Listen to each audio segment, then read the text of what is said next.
வாழ்க்கையில் நாம் கற்றுக்கிறது மட்டும் முக்கியம் இல்லை, நம்ம கற்றுக்கிறது 4 பேருக்கு சொல்லிக் கொடுக்கும்போது தான் நாமளும் வந்து பெரிய ஆள் ஆகிறோம் அப்படிங்கிற ஒரு உயரிய நோக்கத்தோடு தான் சார் வந்து இங்கே உட்காந்துக்கிட்டு நமக்கு நிறைய விஷயங்கள் வந்து ஷேர் பண்ணிக்கிட்டு இருக்காரு அவருடைய எக்ஸ்பீரியன்ஸ் இருந்து. ஸோ அந்த வகையில் இன்றைக்கி என்ன பேச போகிறோம் அப்படின்னு பார்த்தீங்கன்னா, முக்கியமாக வந்து அந்த டிரெக்டர்ஸ், அதாவது நம்ம ஏற்கனவே ஒரு கம்பெனி ப்ரைவேட் லிமிடெடாக பப்ளிக் லிமிடெட் அப்படின்னு பேசணும்ல, அதில் வந்து அந்த போர்ட் ஆஃப் டைரக்டர் பற்றிலாம் சொன்னோம். ஸோ இப்போ என்ன அப்படின்னா, இப்போது public limited company and private limited company அப்படின்னா எத்தனை போர்ட் ஆஃப் டைரக்டர் இருக்கணும், அது பற்றின டீட்டெயில் அதை சொல்லுங்கள். அது ரைட். ஒரு கம்பெனி ஃபஸ்ட்டு டிசைட் பண்ணி ஒரு நேம் அவைல் பண்ணுறதுக்காக ரிஜிஸ்டர் ஆஃப் கம்பெனிஸ்னு ஒன்று இருக்குது, அங்கே தான் அப்ளை பண்ணி நேம் சூஸ் பண்ணோம். ஓகே, சே XYZ அப்படின்னு சொல்லி ஒரு கம்பெனி ஃபார்ம் பண்ணுறோன்னா நீங்கள் அப்ளை பண்ணணும். பட் ஆனால் அவங்க சாய்ஸ் கொடுப்பாங்க, அந்த சாய்ஸை நம்ம ஃபில் பண்ணி அனுப்பணும். பட் XYZன்னு போட்டிங்கன்னா அது டெஃபினட்டாக அப்ரூவ் ஆகுது.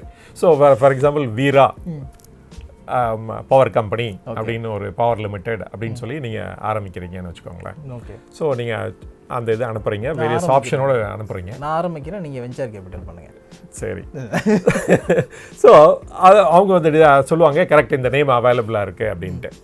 அந்த உடனே என்ன பண்ணோம், அந்த நேம் பேஸ் பண்ணி நம்ம வந்து ஒரு நம்மளோட எய்ம் என்ன, தெர் இஸ் ஒரு memorandum and articles of association ஒன்று ப்ரிப்பேர் பண்ணுவோம். ஓகே, நான் அதை என்ன பண்ண போகிறேன், அது எப்படிலாம் ஃபங்க்ஷன் பண்ண போகிறேன், அதுக்கு எவ்வளோ கேபிட்டல் கொண்டாட போகிறேன், இது யாரெல்லாம் ப்ரமோட் பண்ண போகிறாங்க அப்படின்ட்டு.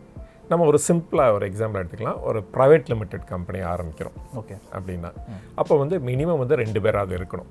நம்ம இந்த single man private limited company நம்ம இப்போ கன்சிடர் பண்ண வேணாம். ஸோ நம்ம வந்து 2 பேர் வச்சுக்கிட்டு ஒரு ப்ரைவேட் லிமிடெட் கம்பெனி ஆரம்பிக்கிறோம்.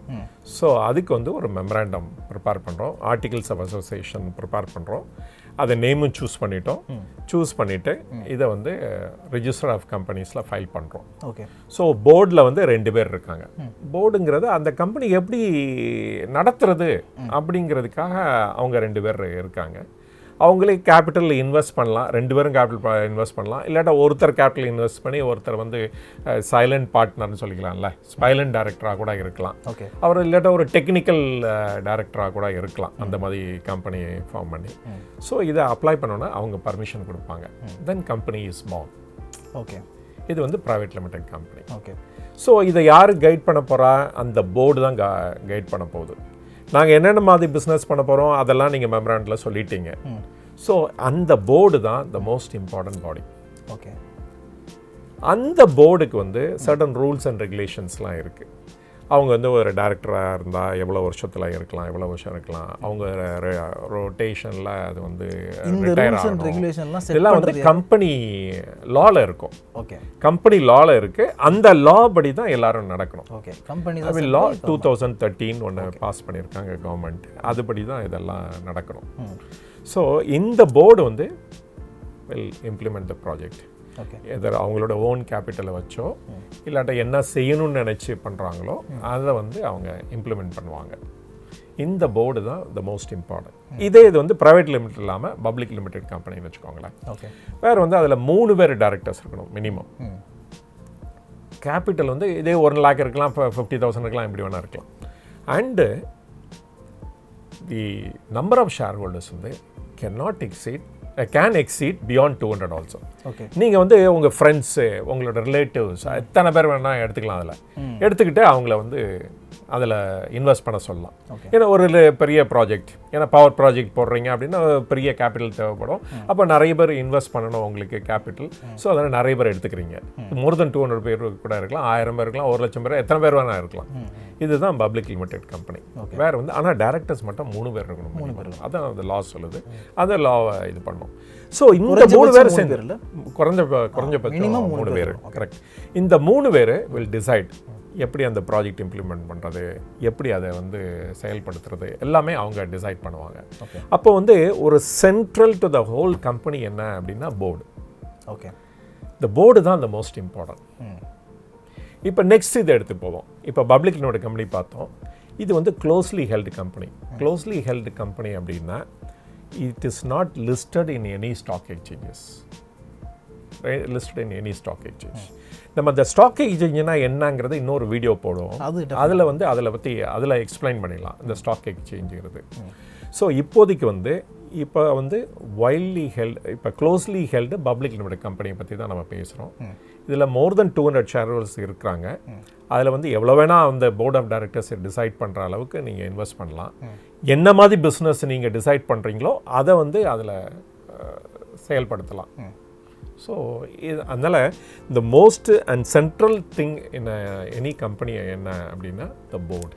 ஓகே சார், ஃபஸ்ட்டு அந்த போர்டு தான் வில் டிசைட். ஓகே, ஃபஸ்ட்டு ஒன்று சொன்னீங்களா, அதாவது இப்போது சிங்கிள் டைரக்டர் இருக்கக்கூடிய ஒரு கம்பெனி அப்படின்னா? ஆமாம், அது மாதிரி ஒரு சிங்கிள் பர்சன் கூட ஒரு கம்பெனி ஃபார்ம் பண்ணி அவங்க வந்து செயல்படுத்தலாம். ஓகே, அதுக்கு வந்து இன்றைக்கி லா பர்மிட்ஸ், இப்போ இந்த ரீசெண்ட் டைமில் வந்து அது கூட பர்மிட் பண்ணியிருக்காங்க. அது ஒரு சிங்கிள் பர்சன் கூட ஒரு கம்பெனி எஸ்டாப்ளிஷ் பண்ணி மித்த டைரக்டர்ஸ்லாம் வேண்டியதில்லை, அவரே ரன் பண்ணலாம் இந்த கம்பெனியை. Okay, single man director company is also possible today. அது ஏன் வந்து முன்னாடி இந்த லா இல்லை? ஒருவேளை வந்து இந்த செக்யூரிட்டி கன்சர்னால அப்படி இல்லாமல் வச்சுருந்தாங்களா? 2 பேராக இருக்கணும்னு இல்லை, 1956 ஒரு கம்பெனி ஆக்ட் இருந்தது, அதில் வந்து இந்த மாதிரி ப்ரொவிஷன்ஸ் இல்லை. பட் 2013 நியூ கம்பெனி ஆக்ட் வந்தோடனே நம்மளும் வந்து லிபரலைஸ் ஆகிட்டே இருக்கோம்ல, நம்மளுடைய டிமாண்டும் இன்க்ரீஸ் ஆகிட்டே இருக்குது, நம்மளுடைய எதிர்பார்ப்பும் ஜாஸ்தி ஆகிட்டு இருக்கு. அப்புறமேல மித்த கண்ட்ரிலலாம் இந்த மாதிரி ப்ரொவிஷன்ஸ் வேறு இருக்குது. ஏன் வந்து ஒரு 2 பேர் மினிமம் வச்சுக்கணும், அந்த மாதிரி கொஸ்டின்ஸ்லாம் வர ஆரம்பிச்சிருச்சு. ஸோ ஒருத்தரே ரன் பண்ணலாமே, why should I have to depend upon it அப்படின்னு சொல்லி அதனால் வந்து அந்த இதையும் அக்செப்ட் பண்ணிட்டாங்க. ஸோ அதனால் single man directorship company is also now possible. Okay, super sir. புதுசாக வந்து ஷேர் மார்க்கெட்டை தாண்டி நீங்கள் ஒரு கம்பெனி ஆரம்பிக்கணும் அப்படின்னா இது போதும், இதுதான் வந்து பேசிக், இதுலேருந்து நீங்கள் ஆரம்பிக்கலாம். ஸோ அந்தளவுக்கு வந்து சார் கிளியராக எக்ஸ்பிளைன் பண்ணிருக்காரு. ஃபாலோ ஆன் பப்ளிக் ஆஃபர் அப்படிங்கிறது. ஸோ இந்த ஃபாலோ ஆன் பப்ளிக் ஆஃபர்னால் என்ன, ஒரு கம்பெனி வந்து எந்த டைமில் இந்த FBO கொடுக்க முடியும் அப்படிங்கிறத சொல்லுங்களேன். Right, follow on public offer அப்படின்னா ஏற்கனவே அந்த கம்பெனி லிஸ்ட் ஆகிடுது. தட் இஸ் ஒரு தடவை ப்ராஸ்பெக்டஸ் போட்டு அண்ட் செபி அப்ரூவல் வாங்கி அவர் லிஸ்ட்டும் பண்ணிட்டார் கம்பெனியை. ஆனால் அவங்களுக்கு இன்னும் பணம் தேவைப்படுது. அவங்க வந்து ஒரு பேங்க்கில் அப்ரோச் பண்ணி ஒரு டெட் ரைஸ் பண்ணுறதுக்கு பதிலாக அவங்க என்ன டிசைட் பண்ணுறாங்களா, ஓகே நம்ம திருப்பியும் நம்ம ஷேர் ஹோல்டர்ஸ்கிட்டே போவோம், இல்லாட்டா பப்ளிக்கிட்ட போவோம், ஏன்னா லார்ஜ் ஃபண்ட்ஸ் ரெக்வயர்டு அப்படின்னு சொல்லி நம்ம திருப்பியும் த கம்பெனி ப்ரிப்பேர்ஸ் ப்ராஸ்பெக்டஸ் இதே சேம் ரூட்டு முன்னாடி சொன்னேனே அதே மாதிரி அது ஒரு மர்ச்சன்ட் பேங்கர் அப்பாயிண்ட் பண்ணி அவர் வந்து will take you to the SEBI and SEBI வந்து அந்த ரூல்ஸ் அண்ட் ரெகுலேஷன்ஸ் படி they will judge it and give the clearance. அந்த கிளியரன்ஸ் கொடுத்தோன்னே then they will advertise and raise the money. So அப்போ அதில் என்ன கொடுக்கலாம், சம்டைம்ஸ் என்ன கொடுப்பாங்கன்னா இந்த எக்ஸிஸ்டிங் ஷேர் ஹோல்டர்ஸ்க்கு கூட அவங்க ஒரு போர்ஷனை ரிசர்வ் பண்ணலாம். ஓகே, இல்லாட்டா சிம்பிளி எல்லாமே பப்ளிக்கு கொடுக்கலாம், அந்த மாதிரி கூட ப்ரொவிஷன்ஸ் பண்ணலாம். பட் ஆனால் இது ஏற்கனவே லிஸ்டான கம்பெனி அண்ட் ஏற்கனவே இதை பற்றி மக்களுக்கு நல்லா தெரிஞ்ச கம்பெனி, அதனால் இதுக்கு ஒரு கோட் வேறு இருக்கும் மார்க்கெட்டில். ஆமாம். ஸோ அந்த கோட் பேஸ் பண்ணி தான் இவங்க வந்து இந்த ரேட்டை நார்மலாக ஃபிக்ஸ் பண்ணுவாங்க. இப்போ சப்போஸ் ஒரு 1000 rupees அது விற்கிது அப்படின்னா மார்க்கெட்டில் அந்த கம்பெனியோட ஷேரு மேபி ஒரு ஸ்மால் டிஸ்கவுண்ட் தட் இது ஒரு 800 700 அது மாதிரி சொல்லி கொடுத்தா தான் அதுக்கு ஒரு அட்ராக்ஷன் இருக்கும் அப்படின்னு சொல்லிட்டு நார்மலாக வந்து they will give it at a discount. And இப்போ ரீசெண்டாக கூட நீங்கள் ருச்சி சோயா பார்த்துருப்பீங்க, அவங்க மார்க்கெட் ரேட்டுக்கும் பட் வந்த ப்ரைஸுக்கும் நிறைய ஹியூஜ் டிஃப்ரென்ஸ் இருந்தது. ஸோ இந்த மாதிரி பண்ணுறதுக்கு தான் இந்த ஃபாலோ ஆன் பப்ளிக் ஆஃபர் பேர். ஓகே சார், இப்போ IPO வந்து ஒரு கம்பெனி இஷ்யூ பண்ணுறாங்க, இஷ்யூ பண்ணதுக்கு பிறகு எவ்வளோ நாளில் FBO இஷ்யூ பண்ணுறதுக்கான பர்மிஷன் வந்து செபி கொடுக்குது? அது மாதிரி எதுவும் ப்ரொவிஷன்ஸ் இருக்கிற மாதிரி தெரியல எனக்கு. ஓகே, ஆனால் I will check it up and let you know that. சரி, தேர் இஸ் ஒன். அண்ட் வந்து இத்தனை தடவை FBO கொடுக்கலாம் அப்படிங்கிறது அப்படியே அந்த மாதிரி ரூல்ஸும் கிடையாது. ஓகே, அவங்களுடைய பிஸ்னஸ் ப்ராஸ்பெக்ட்ஸ் அவங்களோட டிமாண்ட் அதை பொறுத்து தான் இருக்குது. நம்பர் ஆஃப் டைம்ஸ்லாம் அவங்க லிமிட் பண்ணுறதில்ல. ஓகே, பைபேக்கு லிமிட் இருக்குது, அதாவது ஒன்ஸ் இன் அ இயர் தான் பண்ண முடியும். ஒரு பைபேக்குக்கும் இன்னொரு பைபேக்குக்கும் ஒரு 1 year டிஃப்ரென்ஸ் இருக்கணும்னு இருக்குது. பட் இந்த மாதிரி இதுக்கெல்லாம் லிமிட்டு எல்லாம் ஒன்றும் கிடையாது. ஓகே, இருந்துச்சுன்னா I will correct it next time. சரி, ஓகே. செக் பண்ணி எல்லாருமே கேள்விப்படுற ஒரு விஷயம், இந்த ஸ்டாக் மார்க்கெட் இல்லை பேங்கிங் சம்மந்தப்பட்ட எல்லா விஷயத்துலையுமே நமக்கு செபிங்கிற ஒரு வார்த்தை கேட்டே இருக்கும்.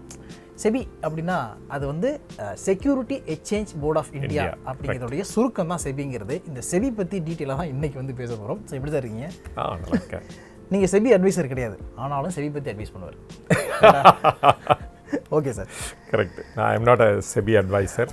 இது வந்து இந்த நாலேஜ் எல்லாம் பேசிக்லி எக்ஸ்பீரியன்ஸ் மூலமாக வந்தது. அதுவும் எப்படின்னா 1985 நான் பிஸ்னஸ் ஆரம்பிச்சிட்டேன். ஓகே. அன்னையிலேருந்து இன்றைக்கி வரைக்கும் business, that is industry, share market, investment, அது மாதிரி நிறைய இது பண்ணிகிட்ருக்கேன். ஓகே. ஸோ இந்த ஜேர்னியில் நான் கற்றுக்கிட்டது தான் இந்த இது எல்லாமே. ஓகே. அஃப்கோர்ஸ் நான் பேசிக்கலி பிகாம் ஸ்டூடெண்ட்டு, அதனால் அதுலேயும் நிறைய கற்றுக்கிட்டேன். So let us come in to the topic. First வந்து லாஸ்ட் வீடியோவில் வந்து நம்ம போர்ட் ஆஃப் டைரக்டர்ஸ் பற்றி பேசணும். ஆமாம். இந்த போர்ட் ஆஃப் டைரக்டர்ஸில் the publicly widely held company அப்படிங்கிற ஒரு இம்பார்ட்டன்ட் இதை பார்க்கலாம். இப்போ பப்ளிக்ல விட கம்பெனிகளே 2 விதமான கம்பெனி சொன்னோம். ஒன்லி க்ளோஸ்லி ஹெல்டு கம்பெனி இது, அப்புறம் வைட்லி ஹெல்டு கம்பெனிஸ் அப்படின்ட்டு. அந்த நேம்லேயே இருக்குது. க்ளோஸ்லி ஹெல்டுனா அந்த each and every share holder இந்த கம்பெனியை வந்து அந்த போர்டில் இருக்க மெம்பர்ஸுக்கு எல்லாத்துக்குமே தெரியும். ஓகே. பர்சனலாகவே தெரியும். பர்சனலாகவே அவங்களுக்கு வந்து அவங்ககிட்ட பேசி இன்வெஸ்ட்மெண்ட் வாங்கி அவங்க ரன் பண்ணுறாங்க. மோஸ்ட் ப்ராபப்லி எல்லாத்துக்கும் அவங்களுக்கு தெரியும். Most probably. ஆனால் அந்த வைல்ட்லி ஹெல்டுன்னு சொல்கிறோமே, அந்த மாதிரி கம்பெனிஸில் ஷேர் ஹோல்டர்ஸ் யார் வேணா இருக்கலாம். ஓகே. அவங்க வந்து இன்வெஸ்ட் பண்ணியிருப்பாங்க. உங்களுடைய ஆர்டிகல்ஸ், மெமராண்டம், உங்களுடைய கம்பெனியை பார்த்து சரி இவர் நல்லா பண்ணுவார் அப்படின்னு சொல்லி உங்களுக்கு பணம் கொடுப்பாங்க. ஓகே. இப்போ நீங்கள் இது சொல்லும்போது எனக்கு ஒரு கேள்வி வருது. இப்போ இந்த வைல்டு ஹெல்டு அப்படின்னு சொல்கிறீங்க தெரியுமா, அதில் வந்து ஷேர் ஹோல்டர் யாருக்கும் தெரியாமல் இருப்பாங்க அப்படின்னு. அதில் நம்ம இந்த ரீட்டைல் இன்வெஸ்டர்ஸ்லாம் சொல்கிறோம்ல, அதையும் சேர்த்துப்போமா? ஆமாம், எல்லாமே வந்துடுவாங்க. சென்னை எல்லாருமே வந்துடுவாங்க. ஓகே. ஓகே. வைல்ட்லி ஹெல்டு கம்பெனின்னா பறந்த அளவுக்கு எவ்வளோக்கு எவ்வளோ முடியுமோ அந்த இதுக்கு வந்து அவங்க இந்தியாவில் கூட இருக்கலாம், ஃபாரினில் கூட இருக்கலாம், எங்கே வேணா இருக்கலாம் அவங்க ஷேர் ஹோல்டர்ஸ். அந்த மாதிரி கம்பெனியை பற்றி நம்ம டிஸ்கஸ் பண்ணலாம் இன்றைக்கி. ஓகே. அதான் இன்றைக்கி மோஸ்ட் இம்பார்ட்டன்ட் டாபிக். ஆனால் இந்த மாதிரி கம்பெனி நான் ரன் பண்ணணும் அப்படின்னா நான் முதல்ல சொன்னேன், கம்பெனி இன்கார்பரேட் பண்ணுறதுக்கு ரெஜிஸ்டர் ஆஃப் கம்பெனிஸுக்கு போய் நான் பர்மிஷன் வாங்கணும் அப்படின்ட்டு. அது வந்து ஒரு கவர்மெண்ட் ரிலேட்டட் பாடி, கவர்மெண்ட் கம்பெனி. அது அந்த ரெஜிஸ்டர் ஆஃப் கம்பெனிஸ்க்கு. அது இங்கேயும் அதே மாதிரி கவர்மெண்ட்டு ஒரு லா பாஸ் பண்ணி அதில் ஒரு ரெகுலேட்டரி பாடியை வந்து அப்பாயிண்ட் பண்ணியிருக்காங்க. அவங்க தான் security exchange board of India. Okay. நான் அவங்கக்கிட்ட தான் நான் பர்மிஷன் வாங்கணும். போய் இந்த மாதிரி நான் என்னுடைய கம்பெனிக்கு நிறைய பணம் தேவைப்படுது, அதனால் இதுதான் என்னுடைய ட்ராக் ரெக்கார்டு, இதுதான் என்னுடைய இது, இதை பேஸ் பண்ணி நான் வந்து பணம் ரைஸ் பண்ணணும்னு நினைக்கிறேன் மக்கள்கிட்ட அப்படின்ட்டு. அவங்களெல்லாம் எனக்கு தெரியாது, அவங்கள பற்றி எனக்கு ஒன்றுமே தெரியாது. அவங்க வந்து என் கம்பெனியில் அவங்க வந்து நீங்கள் கொடுத்துருந்த ப்ராஸ்பெக்டஸ்ன்னு சொல்லுவாங்க, அதை பார்த்துட்டு ஓகே ஆச்சுன்னா அவங்க பர்மிஷன் கொடுப்பாங்க. அப்புறமேலு நம்ம போய் பணம் ரைஸ் பண்ணலாம்.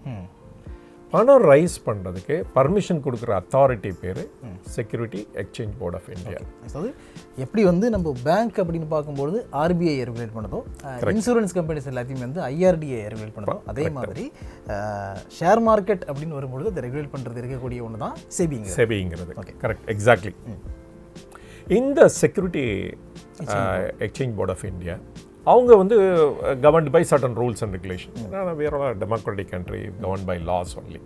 அந்த லாஸ்லாம் என்னென்னா அவங்க வந்து ரூல்ஸ் அண்ட் ரெகுலேஷன்லாம் ஃப்ரேம் பண்ணியிருக்காங்க. அவங்க சொல்கிறாங்க இந்த மாதிரி தான் போர்டு இருக்கணும், போர்டில் இத்தனை மெம்பர்ஸ் இருக்கணும், இவ்வளோ பேர் இண்டிபெண்ட் மெம்பர்ஸ் இருக்கணும், இவ்வளோ ஈவன் அவங்க என்ன சொல்கிறாங்கன்னா ஈவன் ஒரு உமன் டைரக்டர் கூட இருக்கணும் அப்படிங்கிறாங்க. இதெல்லாம் நீங்கள் ஃபுல்ஃபில் பண்ணணும். ஒரு போர்டு அப்படின்னா 1/3 ஆஃப் தம் வந்து இண்டிபெண்ட்டாக இருக்கணும். அதை என் சொந்தக்காரனே எல்லாத்தையும் போட்டுக்கக்கூடாது உள்ள. ஸோ அந்த இண்டிபெண்ட் ஆஃப் த போர்டு இருக்கும். அந்த இண்டிபெண்ட் போர்டு வந்து அந்த டைரக்டர்ஸ் வந்து responsible to share holders. Okay. தோ போர்டு கலெக்டிவ்லி ரெஸ்பான்சிபிளாக இருந்தாலும் ஷேர் ஹோல்டர்ஸ்க்கு, ஆனால் அந்த இண்டிபெண்ட் டைரக்டர்ஸ் இருக்காங்கல்ல, அவங்க வந்து இவங்களோட ரிலேட்டிவ்ஸாக இருக்கக்கூடாது, க்ளோஸ் ரிலேட்டிவ், பிளட் ரிலேட்டிவ்ஸாக இருக்கக்கூடாது. அவங்க சொல்லி நார்ம்ஸ்லாம் கொடுத்துருக்காங்க. ஓகே. அதே மாதிரி ஒரு உமன் டைரக்டராக இருக்கணும் அதில். ஓகே. அப்படின்னு சொல்லி ரூல்ஸ்லாம் போட்டிருக்காங்க. ஓகே. ஸோ இந்த போர்டு பாருங்கள், இப்போ முதல்ல வந்து 2 பேர் பற்றி தான் நம்ம பேசணும், அப்புறம் 3 பேர் பற்றி பேசணும். இன்னைக்கு வந்து இப்போ வந்து ஒரு listed company widely held public limited கம்பெனியாக இருக்கணும்னா போர்டு எப்படி விரிஞ்சு போச்சு பாருங்க. ப்ரொமோட்டர்ஸ் இன்னும் ஒருத்தங்க இருக்காங்க, அவங்களுக்கு சப்போர்ட் பண்ணுறதுக்காக இண்டிபெண்டன்ட் டைரக்டர்ஸ்னு இருக்காங்க, அப்புறம் ஒரு உமன் டைரக்டரும் கம்பல்சரியாக போட்டாகணும். So the not only shareholders are wildly இது, even the board is also wild. There is ரிலேட்டிவ்ஸ்லாம் இல்லாமல் அது வந்து ஒரு நல்ல தரமான பீப்புள் வந்து அதை ரன் பண்ணும் அப்படின்னு நினைக்கிறாங்க. அந்த மாதிரி இருக்கிற கம்பெனி தான் அங்கே லிஸ்ட் பண்ண முடியும். ஸ்டாக் எக்ஸ்சேஞ்ச் என்எஸ்சிலேயோ பிஎஸ்சி லிஸ்ட் பண்ணோம்னா இந்த கேட்டகரியில் வரணும், இந்த குவாலிட்டி எல்லாமே இருக்கணும் ஒரு கம்பெனி. கரெக்ட். Okay sir. இப்போ வந்து நெக்ஸ்ட் இதுக்கு போயிட்டோம். லிஸ்ட் பண்ணணும்னு சொன்னேன். லிஸ்ட் பண்ணணும்னா என்ன, 2 இடத்துல தான் லிஸ்ட் பண்ண முடியும் இந்தியா பொறுத்த வரைக்கும். மெயினாக அதர் திங்ஸ்லாம் இருக்குது, அதை நம்ம இப்போதைக்கு கன்சிடர் பண்ண வேண்டாம். நம்ம அடுத்த வீடியோவில் வந்து பார்ப்போம். அதாவது 2 எக்ஸ்சேஞ்ச் இருக்குது, என்எஸ்சி இருக்குது, பிஎஸ்சி இருக்குது. என்எஸ்சினா என்ன, பிஎஸ்சினா என்ன, எப்போ வந்து ஃபார்ம் பண்ணாங்க அப்படிங்கிற எல்லா விஷயத்தையும் வந்து அடுத்த வீடியோவில் கண்டினியூ பண்ணுவோம். ஸோ இதே மாதிரி உங்களுக்கு பிஸ்னஸ் சம்மந்தப்பட்ட நிறைய விஷயங்கள் தெரிஞ்சுக்கிறதுக்கு நீங்கள் என்ன பண்ணணும்னா மறக்காமல் காவேரி பிஸ்னஸ் சேனலை சப்ஸ்கிரைப் பண்ணிவிடுங்க, பண்ணிவிட்டு அந்த பெல் ஐக்கானை ப்ரெஸ் பண்ணுங்கள். Okay, thank you so much.